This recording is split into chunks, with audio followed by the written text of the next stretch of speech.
والصلاة والسلام علی محمد الامین اعوذ باللہ من الشیطان الرجیم بسم اللہ الرحمن الرحیم۔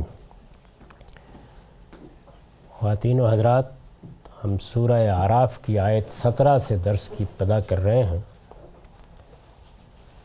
یہ وہی سلسلہ ہے جس میں اللہ تعالیٰ نے انسانیت کی بالکل ابتدا میں جو معرکہ آدم و ابلیس کے مابین ہوا اس کی تفصیل کی ہے،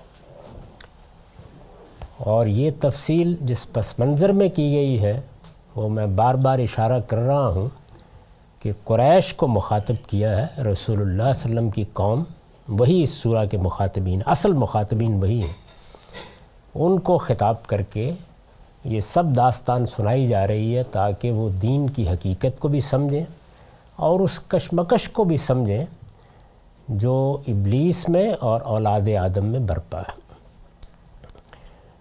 اس سے پیش نظر کیا ہے، یعنی وہ سبق لیں اور توحید کی سیدھی راہ پر آئیں۔ ان کا بھی سب سے بڑا مسئلہ یہ ہے کہ انہوں نے شرک کو دین کے طور پر اختیار کر لیا ہوا ہے، تو قرآن مجید انہیں یہ ساری داستان سنا رہا ہے۔ اس میں ہم ابلیس کے چیلنج کا مطالعہ کر رہے تھے، تو اس نے یہ کہا تھا کہ پھر اس لیے کہ تو نے مجھے گمراہی میں ڈالا ہے، اب میں بھی اولاد آدم کے لیے ضرور تیری سیدھی راہ پر گھات میں بیٹھوں گا۔ پھر اپنے چیلنج کو بیان کیا تھا کہ یہ کس درجے کا ہوگا، اور یہ کہا تھا کہ ثم لآتینہم من بین ایدیہم ومن خلفہم وعن ایمانہم وعن شمائلہم ولا تجد اکثرہم شاکرین۔ پھر ان کے آگے اور پیچھے، دائیں اور بائیں، ہر طرف سے ضرور ان پر طاقت کروں گا، چڑھائی کر دوں گا، اور تو ان میں سے اکثر کو اپنا شکر گزار نہ پائے گا۔ یہ شان ہے اس کے چیلنج کی، اس عزم و ارادے کے ساتھ۔ اس پر البیان کا نوٹ ہے۔ اس سے اندازہ کیا جا سکتا ہے کہ شیطان نے یہ چیلنج کس عزم و ارادے سے اور کس زور اور تنتنے کے ساتھ دیا ہے۔ یعنی ایسا ہی نہیں ہے کہ کبھی کبھی فرصت کے چند لمحات میسر ہوں گے تو تھوڑا وقت انسانوں کو گمراہ کرنے میں بھی لگا دیا کروں گا۔ اس نے کہا ہے کہ میں اس زور کے ساتھ حملہ آور ہوں گا، اس طرح طاقت کروں گا، تیری جو سیدھی راہ ہے اس سے انسانوں کو ہٹانے کے لیے میں کوئی کسر نہیں اٹھا رکھوں گا۔ اس وقت غصہ بھی ہے، استکبار کے نتیجے میں اللہ تعالیٰ کی طرف سے ڈانٹ پڑی ہے، تو اس کا رد عمل بھی ہے، اور وہ پوری قوت کے ساتھ یہ کہہ رہا ہے کہ دائیں سے، بائیں سے، پیچھے سے، آگے سے میں جس طرح کے غنیم چڑھائی کر دیتا ہے، کوئی لشکر حملہ آور ہو جاتا ہے، میں اپنے سارے لشکروں کو لے کر آؤں گا اور اس طرح قیامت کے دن تک انسان پر حملہ آور رہوں گا۔ یہ اس کا چیلنج ہے۔ استاذ امام لکھتے ہیں یہ بیان ہے، یعنی یہ جو اس نے کہا ہے یہ بیان ہے شیطان کے حملے کی قوت، وسعت اور ہمہ گیری کا خود اس کی زبان سے۔ یعنی یہ حملہ کس قوت سے ہوگا، کس وسعت سے ہوگا، یعنی کہاں کہاں تک جائے گا، کتنا ہمہ گیر ہوگا، یعنی زندگی کا کوئی گوشہ، انسان کا کوئی عمل، اس کی کوئی علمی جد و جہد اس سے بچ نہیں پائے گی۔ تو اس نے خود بیان کیا کہ میں یہ حملہ کس طاقت سے کروں گا، کتنا ہمہ گیر حملہ ہوگا۔ وہ ہر جہت، ہر سمت، ہر پہلو سے انسان پر حملہ کرے گا، یعنی کوئی سمت خالی نہیں چھوڑ دے گا۔ ایسا نہیں ہے کہ ادھر پیچھے پہاڑ ہے تو ادھر سے تو نہیں آئے گا، یا ادھر دیوار کھینچ دی یا ادھر سے تو نہیں آئے گا، یا ادھر ایک خندق بنا لی یا ادھر سے تو نہیں آئے گا، ہر طرف سے آئے گا۔ وہ ہر جہت، ہر سمت، ہر پہلو سے انسان پر حملہ کرے گا۔ وہ اس کے مشاہدات، احساسات، جذبات، خواہشات، ہر منفذ سے اس کے اندر گھسنے کی کوشش کرے گا۔ یعنی انسان اس دنیا کو دیکھتا ہے، اپنے باطن کو دیکھتا ہے، تجربات سے گزرتا ہے، وہ یہ کہے گا کہ مجھے اس میں بھی ظلمتیں اور تاریکیاں پیدا کرنی ہیں۔ آنکھیں دیکھنے کے لیے دی ہیں، کان سننے کے لیے دیے ہیں، ان میں بھی خلل انداز ہونا ہے۔ انسان کے اندر بہت سے احساسات اللہ تعالیٰ نے رکھے ہیں، وہ انسان کی پاکیزہ تشکیل کا باعث بنتے ہیں، ان پر بھی حملہ آور ہو جائے گا۔ نفرت کے، محبت کے جذبات ہیں انسان میں، ان کو بھی اپنی طاقت کا ہدف بنا لے گا۔ انسان کو اللہ تعالیٰ نے خواہشات اور رغبات دے رکھی ہوئی ہیں، یعنی وہ چیزوں کی طرف متوجہ ہوتا ہے، کھنچتا ہے، حسن اسے متوجہ کرتا ہے، اقتدار اسے متوجہ کرتا ہے، علم اسے متوجہ کرتا ہے، عز و جاہ اسے متوجہ کرتے ہیں۔ خواہشات کی ایک دنیا ہے انسان کے اندر، کوئی بھی انسان یہ دعویٰ نہیں کر سکتا کہ وہ خواہشات اور جذبات سے بالکل خالی ہے۔ انسان کو بنائے اس طرح گیا ہے، وہ یہاں سے بھی حملہ آور ہوگا، ہر منفذ سے، یعنی نفوذ کرنے کی، گھسنے کی ہر جگہ سے وہ اندر داخل ہونے کی کوشش کرے گا۔ وہ اس کے فکر، فلسفہ، علم، ادراک، ہر چیز کو مسموم کرے گا۔ مسموم کرے گا یعنی اس میں زہر گھول دے گا۔ جو چیز بھی اس کے سامنے آئے گی وہ یہ دیکھے گا کہ انسان ایک باشعور مخلوق ہے، سوچتا ہے، غور کرتا ہے، فکر کی دنیا بنا ڈالتا ہے، عقلیاتی محل تعمیر کرتا ہے، کہے گا کہ مجھے یہاں بھی جانا ہے۔ انسان اس دنیا کی حقیقت کو سمجھنے کی کوشش کرتا ہے، اس کے نتیجے میں ایک فلسفہ وجود میں آ جاتا ہے، بلکہ فلسفے وجود میں آ جاتے ہیں، تو انسان کے اس عمل کو بھی متاثر کرنے کی کوشش کرے گا۔ انسان علم کا خواہاں ہے، چیزوں کو جاننا چاہتا ہے، سمجھنا چاہتا ہے۔ علم اور ادراک ظاہر ہے کہ یہ بڑے پاکیزہ احساسات ہیں، انسان کا شرف ہے، وہ یہاں پر بھی ہاتھ میں بیٹھ جائے گا آگے۔ وہ اس کی تحقیق، تنقید، تصنیف، تالیف، ادب، آرٹ، لٹریچر، ہر چیز میں اپنا زہر گھولے گا۔ یعنی انسان چونکہ ایک جمالیاتی احساس رکھتا ہے، وہ ایک علمی اور عقلی وجود ہے، تو اس سے بہت سی چیزیں وجود میں آتی ہیں۔ وہ چیزوں پہ تحقیق کرتا ہے، وہ چیزوں کی کریٹیکل انالیسس کرتا ہے، ان کی تنقید کرتا ہے، وہ مختلف علوم و فنون میں چیزیں وجود میں لاتا ہے، وہ مختلف چیزوں کو ملاتا ہے اور اس سے نئی نئی چیزیں تخلیق کرتا ہے، وہ اعلیٰ ترین ادب کو وجود میں لانے کا باعث بنتا ہے۔ آرٹ اس کا غیر معمولی کمال ہے، وہ کبھی اس کے منہ قلم کا شاہکار بنتا ہے، کبھی اس کے کسی فن کا ظہور بنتا ہے، وہ جمالیاتی حس لے کے آیا ہے۔ وہ بڑا اعلیٰ درجے کا لٹریچر تصنیف کر دیتا ہے جس کے اندر بڑی کشش ہوتی ہے، وہ اعلیٰ درجے کا فکشن لکھتا ہے، وہ انسان کو ماضی حال کی نئی دنیاؤں میں لے جاتا ہے۔ وہ ان میں سے ایک ایک چیز کو اٹھائے گا اور یہ کوشش کرے گا کہ یہ سب چیزیں اپنی اصل میں بڑی پاکیزہ ہیں، لیکن میرے پاس بھی، میری پڑیا میں بھی ایک زہر موجود ہے، مجھے اگر موقع ملے گا تو میں چٹکی ڈال دوں گا اس میں، لازماً کرے گا۔ وہ اس کے تہذیب، تمدن، معیشت، معاشرت، فیشن، کلچر، سیاست اور مذہب، ہر چیز کے اندر فساد برپا کرے گا۔ یعنی یہ جو اس نے چیلنج دیا کہ دائیں سے آؤں گا، بائیں سے آؤں گا، پیچھے سے آؤں گا، آگے سے آؤں گا، اس کی شرح کی ہے کہ اس کا مطلب کیا ہے، دائیں بائیں آگے پیچھے سے آنے کا۔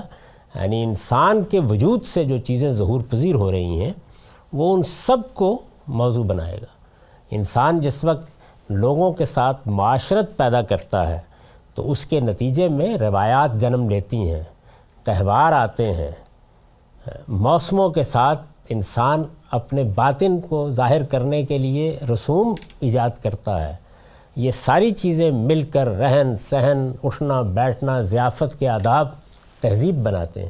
اس میں بھی آ جائیں۔ انسان مکان بناتا ہے، شہر تعمیر کرتا ہے، نئی نئی دنیائیں وجود میں لاتا ہے، وہاں بھی آ جائے۔ انسان باہر نکلتا ہے، روٹی کمانی ہے، معیشت کی جدوجہد کرتا ہے، تو معیشت کی جدوجہد میں انسان کے اندر بڑی رغبت رکھی گئی ہے۔ بعض اوقات وہ دنیا کی ایک بڑی معاشی طاقت بننے کی صحیح کر رہا ہوتا ہے۔ ایک ایک فرد بعض اوقات ملکوں کے مقابلے میں کھڑے ہونے کی صلاحیت رکھتا ہے، اتنی بڑی بڑی چیزیں وجود میں لاتا ہے، وہاں بھی آئے گا۔ انسان کے اندر طبعی خاصیت ہے کہ ایسا نہیں ہے کہ اس نے پہلے دن جو چند پتے رکھے تھے شرمگاہوں پر وہ انہی پہ اکتفا کر کے بیٹھ گیا ہے بھیڑ بکری کی طرح۔ وہ ہر روز نئے نئے لباس، نئی تراش، نئی خراش یہ پیدا کرتا رہتا ہے، تو فیشن کو بھی ہدف بنائے گا۔ کلچر پیدا ہوتا ہے، ثقافتی چیزیں وجود میں آتی ہیں۔ ادب اور آرٹ کے نتیجے میں کوئی گانا ہے، کوئی بجانا ہے، کوئی تقریب منعقد کرنی ہے، کہیں بیٹھ کے تفریح کرنی ہے، تو کلچرل چیزوں کو بھی وہ ہدف بنا کے آئے گا۔ سیاست انسان کی بڑی ناگزیر ضرورت ہے، اس لیے کہ وہ اختیار لے کے آیا ہے، اختیار کا غلط استعمال ہوتا ہے تو پہلے دن سے یہ اس کی ضرورت ہے کہ وہ ایک نظم اجتماعی قائم کرے، وہ اس نظم اجتماعی کو بھی اپنا زہر گھولنے کے لیے ہدف بنائے گا، سیاستدانوں کے اندر بھی گھس جائے گا۔ اقبال نے کہا ہے نا کہ جمہور کے ابلیس ہیں ارباب سیاست، باقی نہیں اب میری ضرورت تہ افلاک۔ ابلیس کی طرف سے کہا ہے، جمہور کے ابلیس ہیں ارباب سیاست، باقی نہیں اب میری ضرورت تہ افلاک، کہ اب مجھے واپس ہی چلا جانا چاہیے، یہ سیاستدان ہی کافی ہیں۔ تو وہاں بھی جائے گا، اور مذہب ہر چیز کے اندر فساد برپا کرے گا۔ مذہب دیکھیے کتنی پاکیزہ چیز ہے، خدا کا دین، لیکن اس کے علمبردار لوگوں کے مذہبی جذبات سے کھیلیں گے، اپنے مقاصد حاصل کرنے کے لیے لوگوں کے جان و مال کو خطرے میں ڈالیں گے، اپنے اقتدار کو قائم کرنے کے لیے انہیں غلط راہوں پر لے جائیں گے، انہیں جھوٹے قصے سنائیں گے، ان کے سامنے وہ چیزیں رکھیں گے کہ جن کا مذہب سے دور کا بھی تعلق نہیں ہوگا، اپنی خواہشات، اپنے مقاصد، اپنے اقتدار کی تمنا، یہ ساری چیزیں وہاں لے آئیں گے، وہ فرقے بنائیں گے، وہ گروہ بنائیں گے۔ تو یہ سب چیزیں آہستہ آہستہ مذہب جیسی پاکیزہ چیز کو بھی لوگوں کے لیے ایک قابل نفرت چیز بنا دیں گی۔ تو شیطان کی طاقت کا جو بیان کیا ہے قرآن نے، یہ اس کا خلاصہ ہے، ایسے کام کرے گا، تو یہ بیان کیا۔ تو اس نے کہا کہ میں تو یہ سب کروں گا، اور تو ان میں سے اکثر کو اپنا شکر گزار نہ پائے گا، وَلَا تَجِدُ أَكْثَرَهُمْ شَاكِرِينَ، یعنی نتیجے پر بھی اتنا اعتماد ظاہر کیا اس نے، ایک کام میں ایسے کروں گا، اور یہ جو آپ کا خواہش ہے نا آپ کی کہ یہ بڑے شکر گزار رہیں گے، اور آپ منعم ہیں، آپ نے ان کو وجود بخشا ہے، آپ نے ان کو شعور دیا ہے، آپ نے ان کو حیات بخشی ہے، تو ویسے تو عقلی تقاضا ہے کہ ان کو شکر گزار ہی ہونا چاہیے، لیکن آپ شکر گزار پائیں گے نہیں ان میں سے اکثر کو۔ تو نتیجہ بھی اس نے بیان کر دیا۔ اس جملے کا ٹھیک ٹھیک مطلب یہ ہے کہ تو ان کی اکثریت کو توحید پر قائم نہیں پائے گا، شکر گزار نہیں پائے گا۔ اس کا لازمی نتیجہ کیا ہے؟ توحید کی راہ سے چلے جائیں گے۔ یعنی اگر دینے والا وہ ہے، خلق اس سے ہے، امر اس سے ہے، اگر مجھے وجود اس نے بخشا ہے، نعمتیں اس نے عطا کی ہیں، اگر ہر چیز کے پیچھے اسی ایک کا ہاتھ ہے، اگر مجھے جانا بھی اسی کے پاس ہے، کرم بھی وہی فرماتا ہے، مریض ہو جاتا ہوں تو شفا وہی دیتا ہے، تو پھر میں کسی اور کے دروازے پر کیوں جاؤں گا؟ لیکن وہ لے جائے گا، ان کی اکثریت کو توحید پر قائم نہیں پائے گا، اس لیے کہ وہ جب خدا کی نعمتوں اور اس کے افضال و عنایات کے لیے اس کے شکر گزار نہیں ہوں گے تو دوسروں کے ہوں گے۔ یعنی انسان کے اندر جو شکر گزاری ہے یہ ودیت کی گئی ہے۔ قرآن مجید نے کہا ہے نا کہ میں نے تمہیں ایسے بنایا ہے، اللہ تعالیٰ فرماتے ہیں کہ راستے دکھا دیے ہیں اندر سے، اما شاکرم و اما کفورا۔ اب یا تو تم شکر گزار ہو کر جیو گے یا کفران نعمت کر کے جیو گے، میری نعمتوں کا انکار کر کے جیو گے۔ تو انسان جب خدا کا شکر گزار نہیں ہوتا، اس کی نعمتوں اور اس کے افضال و عنایات سے روگردانی کر لیتا ہے، تو دوسروں کا ہوتا ہے۔ یعنی یہ نہیں ہے کہ ہوگا نہیں، ہوگا کسی نہ کسی کا، اور انہیں معبود بنا کر ان کی پرستش کرنے لگیں گے۔ تو یہ گویا اس نے راستہ نکالا ہے، اور اس میں بھی دیکھیے کہ بڑی چابک دستی کے ساتھ اصل جگہ پہ انگلی رکھ دی ہے۔ یعنی کہاں سے انسان بھٹکتا ہے؟ جب وہ اپنے منعم حقیقی، یعنی اصل نعمت دینے والے، اصل عنایت فرمانے والے کو فراموش کر دیتا ہے۔ بس یہیں سے ساری خرابی پیدا ہوتی ہے۔ تو اللہ تعالیٰ نے اس کے جواب میں اب کیا کہا؟ قال اخرج منہا مذموما مدحورا، فرمایا نکل جائے یہاں سے ذلیل اور راندہ۔ لمن تبعک منہم لاملأن جہنم منکم اجمعین، یاد رکھ کے ان میں سے جو تیری پیروی کریں گے میں بھی ضرور تم سب سے اکٹھے جہنم کو بھر دوں گا۔ یعنی یہ بتا دیا کہ وہ بھی سن لیں، ظاہر ہے کہ آدم بھی ہیں وہاں پہ، وہ بھی اپنی اولاد کو یہ بتا دیں کہ یہ جنات ہوں یا آپ لوگ، دونوں امتحان میں ڈالے گئے ہیں۔ تو اس وجہ سے اگر تم یہ کہہ رہے ہو کہ میں ایسے گمراہ کروں گا، تو جن کو گمراہ ہونا وہ سن لے کہ ترس میں بھی نہیں کھاؤں گا۔ تو اللہ تعالیٰ نے بھی اسی شان سے جواب دے دیا ہے۔ اس پر میں نے لکھا ہے یہ پوری بے نیازی اور شان کبریائی کے ساتھ شیطان کے چیلنج کا جواب بھی ہے۔ اچھا پھر کر لو جو کرنا ہے، اور اس فیصلے کا دو ٹوک اظہار بھی جس میں کسی رو رعایت کی گنجائش نہیں ہے۔ یعنی میرا پھر عدل ظہور پذیر ہوگا، میں نے جن نتائج کے بارے میں بتایا پھر وہ نتائج سامنے آئیں گے، پھر کوئی اس سے بچ نہیں سکے گا، نہ تم نہ تمہاری پیروی کرنے والے۔ صاف صاف جواب دے دیا، تم سب سے اکٹھے جہنم کو بھر دوں گا۔ تو قرآن مجید سے یہ معلوم ہوتا ہے کہ جس طرح ہمارے لیے بھی جنت ہے اور جنات کے لیے بھی، اسی طرح ان کے لیے بھی جہنم ہے اور ہمارے لیے بھی۔ یعنی دونوں امتحان میں ڈالے، دونوں مخلوقات معرض امتحان میں ہیں۔ غامی صاحب سوری فار انٹرپشن، اللہ تعالیٰ نے فرمایا اخرج منہا، تو وہ کہاں سے نکالنا چاہتے تھے؟ اس کی بادشاہت تو ہر جگہ ہے، اور کس جگہ سے وہ نکل گیا شیطان؟ بارگاہ سے، یعنی دربار لگا ہوا ہے، مکالمہ ہو رہا ہے، فرشتے بھی موجود ہیں، آدم بھی سامنے ہیں، اسی زمین میں۔ یعنی جس بارگاہ، جب اللہ تعالیٰ کہتے ہیں کہ فلسطین کو میں نے مقدس کر دیا، گویا میرا شہر بن گیا، تو ایسے ہی جس جگہ کا انتخاب کیا گیا تھا کہ جہاں یہ سارا معرکہ ہو، اکٹھے ہوں، تو گویا خدا کی بارگاہ وجود میں آ گئی تھی، تو اس سے نکلنے کا حکم دے دیا۔ اب آگے چلیے۔ ایک سوال تھا اس کے اندر، تو یہ جو آپ نے کہا تھا کہ انسان جو ہے وہ امتحان ہے، یہ ساری دنیا، تو یہ فیصلہ کہ یہ امتحان ہے، یہ ابلیس کی سرکشی کے بعد ہوا یا یہ پہلے سے ہی تھا؟ یہ تو پہلے سے طے تھا کہ انسان کو امتحان میں ڈالنا ہے۔ اس موقع کے اوپر تو اصل میں ایک تعلیم کی جگہ بن گئی، یعنی انسان کو سکھانے کا موقع بن گیا کہ تمہیں کیا چیلنج درپیش ہے۔ تو امتحان تو اللہ تعالیٰ نے انسان کے اندر رکھا ہوا تھا، کیونکہ یہ قرآن مجید نے بتایا ہے کہ وَنَفْسٍ وَمَا سَوَّاهَا فَأَلْهَمَهَا فُجُورَهَا وَتَقْوَاهَا، یعنی اگر ابلیس یہ سب نہ کرتا، جنات بھی اس کی پشت پر نہ ہوتے، تو تب بھی امتحان تھا، اور اس امتحان میں ہمارے اندر جو چیزیں موجود ہیں وہ اپنا کام کرتی ہیں اسی طریقے سے۔ ہو سکتا ہے کہ ذرا آسان ہو جاتا امتحان۔ یہ جو آپ کو رسول اللہ نے بشارت دی ہے، کبھی اس کا تجربہ کریں۔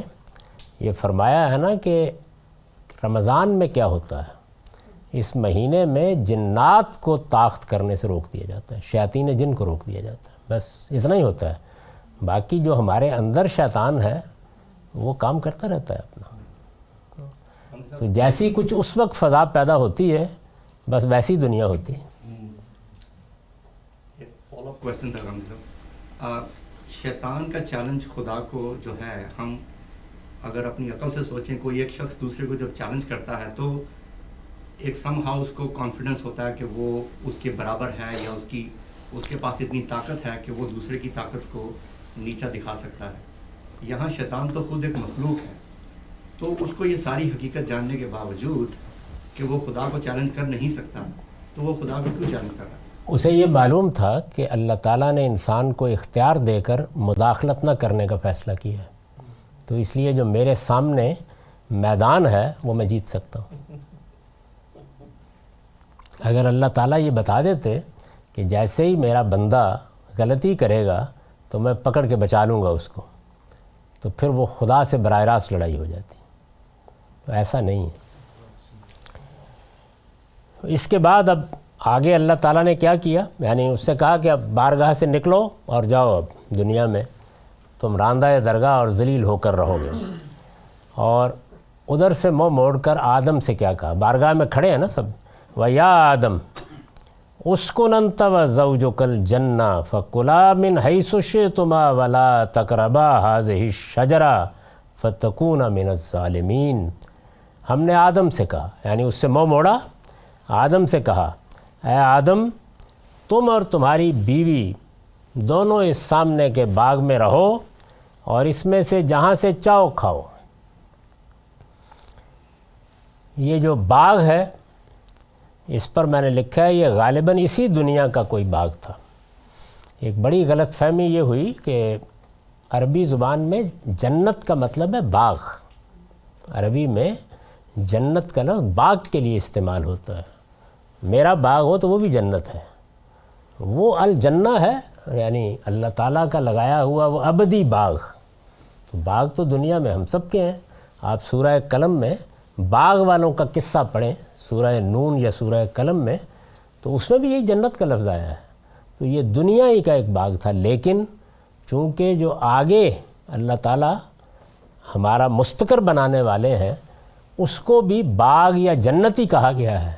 تو اس غلط فہمی کی وجہ سے لوگوں نے خیال کر لیا کہ آدم کسی آسمانی جنت سے زمین پر اتارے گئے یا یہ مکالمہ وہاں ہوا ہے.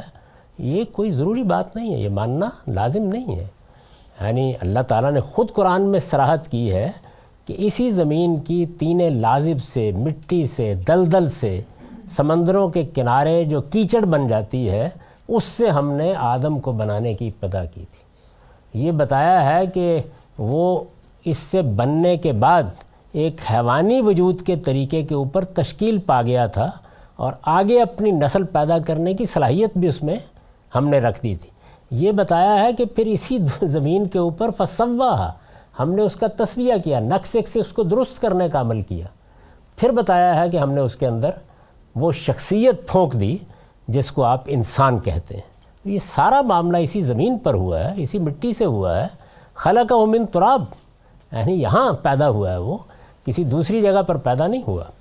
یہ غالباً اسی دنیا کا کوئی باغ تھا جسے آدم و حوا کا مستقر قرار دیا گیا. یعنی جب یہ بارگاہ خداوندی میں مکالمہ ہو گیا, حاضری ہو گئی, تو اس کے بعد یہ کہا گیا کہ بھائی ذرا آنکھ اٹھا کے دیکھیے, اب یہ باغ ہے. میں جب دنیا کو دیکھتا ہوں, ظاہر ہے یہ دنیا ہے جو ہمارے گرد و پیش میں ہے, تو قرآن مجید نے سورہ طٰہٰ میں کچھ اس باغ کی تصویر کھینچی ہے, وہ کیسا تھا. تو اس سے معلوم ہوتا ہے کہ جو خطے بہت معتدل آب و ہوا کے ہیں, جہاں فوری طور پر لباس کی یا کوئی گھر بنانے کی ضرورت نہیں پڑ سکتی, یہاں آپ ایک ہی موسم میں کھا سکتے, پی سکتے, جہاں ایسے پھل بافرات موجود ہیں کہ ابتدا زندگی کی ہو سکتی ہے, ایسے ہی کسی خطے میں اللہ تعالیٰ نے ابتدا کی ہے. یہ غالباً اسی دنیا کا کوئی باغ تھا. میں جب ملیشیا میں تھا تو خیال ہوتا تھا کہ یہی ہو سکتا ہے, لیکن جو جدید سائنسی تحقیقات ہیں وہ افریقہ کی طرف انگلی اٹھاتی ہیں, اور جو ہمارے پاس تاریخی معلومات ہیں وہ بھی یہی بتاتی ہیں کہ یہیں سے ابتدا ہوئی, اور پھر اس کے بعد آہستہ آہستہ انسانوں نے باقی دنیا کو آباد کرنا شروع کیا. یہ غالباً اسی دنیا کا کوئی باغ تھا جسے آدم و حوا کا مستقر قرار دیا گیا. یعنی اسی دنیا کے کسی باغ میں ان کو ٹھہرا دیا گیا. اس میں جو امتحان انہیں پیش آیا, یعنی ایک امتحان پہلے ہوا, وہ فرشتوں کا اور جنات کا امتحان تھا. اس سے کیا سبق ملا, یہ ویسے میں آخر میں خلاصہ کر کے آپ کو بتاؤں گا کہ کتنی زبردست تعلیم تھی جو اللہ تعالیٰ نے اس سارے واقعے سے دی ہے. یہ آخر میں اس کا خلاصہ ہو جائے گا, لیکن ساتھ ساتھ کچھ سمجھتے چلے جائیے. تو پہلا جو معاملہ پیش آیا اس نے بتایا کہ سب سے بڑا امتحان کس چیز کا ہوگا, انانیت کا. غور کر کے دیکھیں تو یہی امتحان ہے جو جگہ جگہ ظہور پذیر ہوتا ہے. یہ کبھی ساس کی انا بن جاتا ہے, کبھی بہو کی انا بن جاتا ہے, کبھی شوہر کی انا بن جاتا ہے, کبھی بیوی کی انا بن جاتا ہے, کبھی سیاسی لیڈر کی انا بن جاتا ہے, کبھی مقتدر لوگوں کی انا بن جاتا ہے, کبھی کسی عالم کی انا بن جاتا ہے. اگر آپ غور کر کے دیکھیں تو ہم اس انا کے ایسے اسیر ہوتے ہیں, اسی کے نتیجے میں تکبر پیدا ہوتا ہے, اسی کے نتیجے میں تعصبات وجود میں آتے ہیں, اسی کے نتیجے میں حق سے گریز اور انحراف کے داعیات پیدا ہوتے ہیں. اور اسی وجہ سے قرآن مجید یہ کہتا ہے کہ یہ اتنا بڑا جرم ہے استکبار, یعنی اپنی بڑائی کا جھوٹا احساس, اس میں مبتلا ہونا, یہ سمجھنے کی کوشش نہ کرنا کہ یہ انسان کیا چیز ہے, کچھ بھی نہیں ہے. اگر اپنے عجز کو دیکھے تو ایک معمولی سی بیماری, ایک دانت کا درد, ایک سر کی گرانی, یعنی ختم کر کے رکھ دیتی ہے آدمی کو. لیکن جس وقت وہ اپنی انا کا اسیر ہوتا ہے تو اس وقت پھر استکبار پیدا ہوتا ہے, اپنی بڑائی کا اظہار. تو قرآن نے کہا کہ ہر جرم قابل معافی ہے, استکبار اور سرکشی قابل معافی نہیں ہے.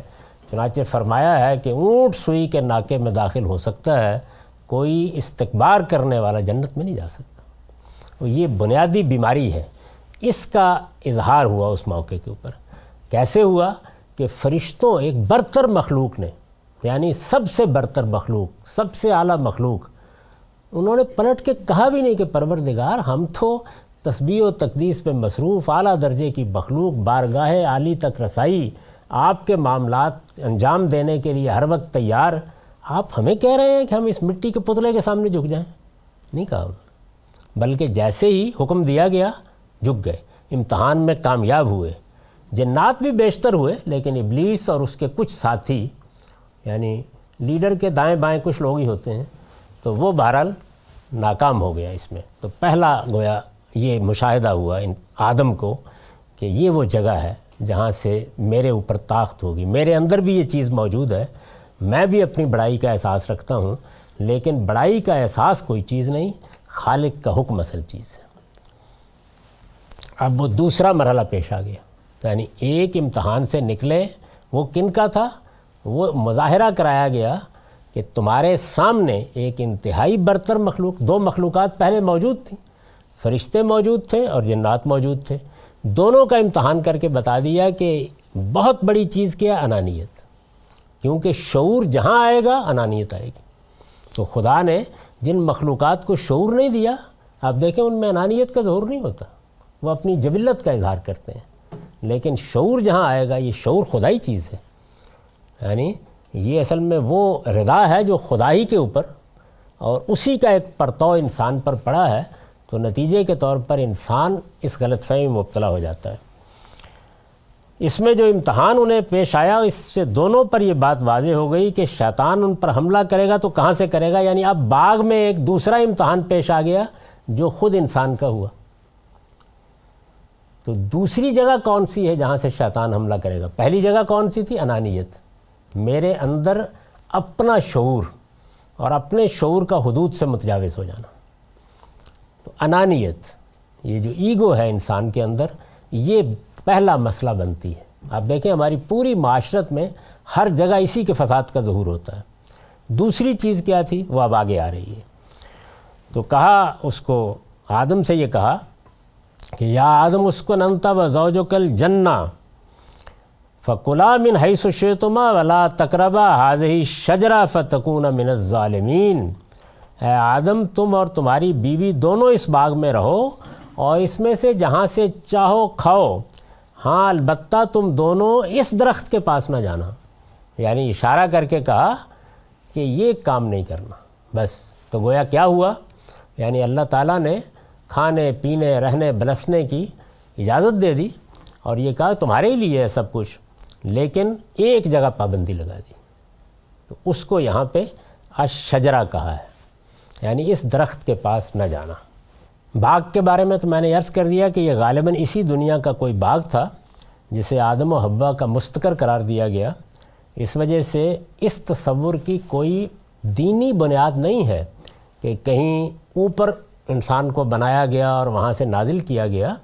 قرآن مجید کے دوسرے مقامات بالکل واضح ہیں کہ اسی دنیا میں، اسی زمین پر ایک خاص مرحلے تک پہنچنے کے بعد اس کی تخلیق ہوئی ہے. اور جس جگہ اس کو رکھا گیا وہ ایسے ہی ہری بھری جگہ تھی کہ رہنے کے لیے بھی خوشگوار، ماحول کے لحاظ سے بھی ٹھیک. اس کی تصویر کھینچی ہے قرآن نے سورہ طٰہٰ میں، اور یہ کہا ہے کہ لا تظمؤ فیہا ولا تارا، یعنی پیاس لگے گی تو بجھانے کا سامان موجود، اور اگر سورج کی حدت سے یا کسی سے بچنے کا تقاضا ہوگا تو اس کے لیے بھی سامان موجود. یعنی قدرت نے پہلے سے جس زمین کے اوپر انسان نے لباس بنانا سیکھنا ہے، رہنا سیکھنا ہے، گھر بنانا سیکھنا ہے، ایسے نہیں کہ یہ سب کچھ بنا کے اللہ تعالیٰ نے ایک مکان کے اندر انسان کو بھیج دیا. زمین کے اوپر کھڑے ہیں، کچھ بھی نہیں. ابھی آپ کو معلوم ہوگا کہ تن کے اوپر بھی کچھ نہیں ہے، کوئی لباس بھی نہیں ہے، خدا کے سامنے کھڑے ہیں. اس صورتحال سے انسان ابتدا کر رہا ہے. ابھی آگے یہ چیز آ جائے گی. جب اس جگہ سے ابتدا کر رہا ہے تو ظاہر ہے کہ کوئی ایسی ہی جگہ اور ایسا ہی خطہ ہونا چاہیے کہ جس میں یہ سب سہولتیں میسر ہوں. تو سورہ طٰہٰ سے یہی معلوم ہوتا ہے. تو اس میں جو امتحان انہیں پیش آیا، اب آگے اس امتحان کے لیے ایک چیز سے روکا گیا. وہ کیا چیز تھی؟ کیوں روکا گیا؟ اس کے نتائج کیا نکلے؟ اس پر ہم اگلی کسی نشست میں گفتگو کریں گے۔ اقول و قولی ھذا واستغفر اللہ لی ولکم ولسائر المسلمین۔